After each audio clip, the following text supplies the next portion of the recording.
Most people who study dark psychology do so for a single practical reason: career advancement. They are not content to remain where they are. They want to prove they can do more.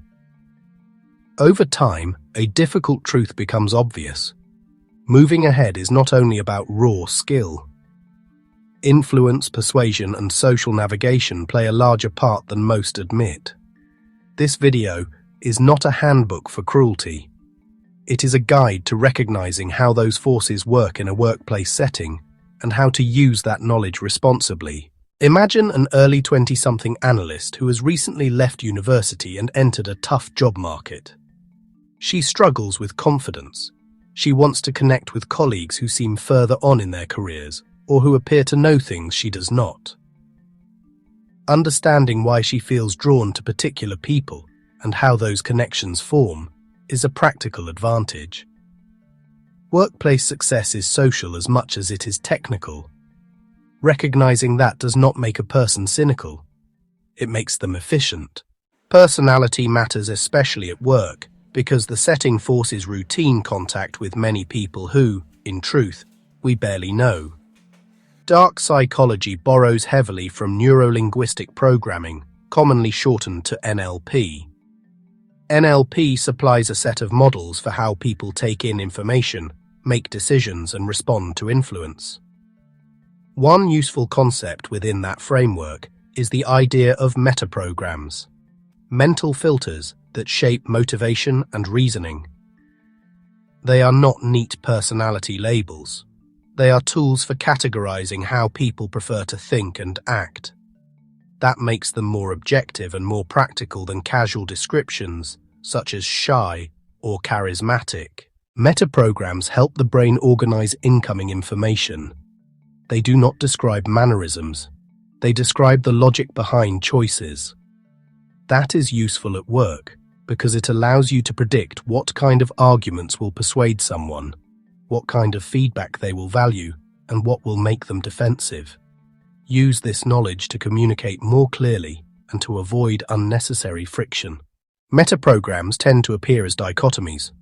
People are rarely purely one or the other, yet treating each dichotomy as a spectrum is a useful simplification. 1. Options versus procedures. Options-minded people dislike being boxed in. They think broadly and dislike detail for its own sake. Procedure-minded colleagues crave step-by-step clarity. Skipped details create anxiety and distrust. 1. External versus internal.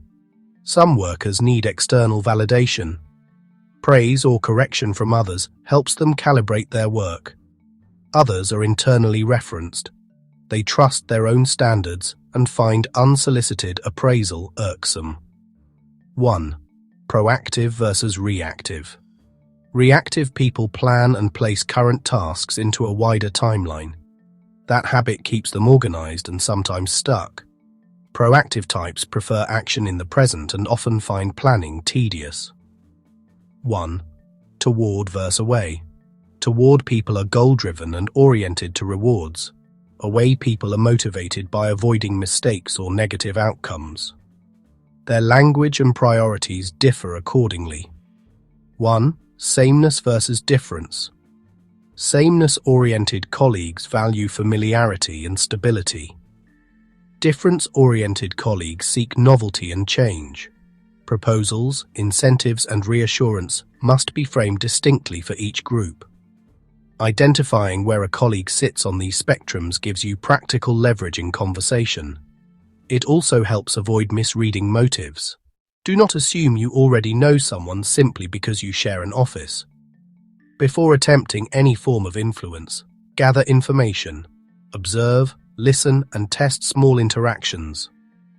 Trying to adapt to someone you do not yet understand will fail. The first step in any responsible application is accurate data.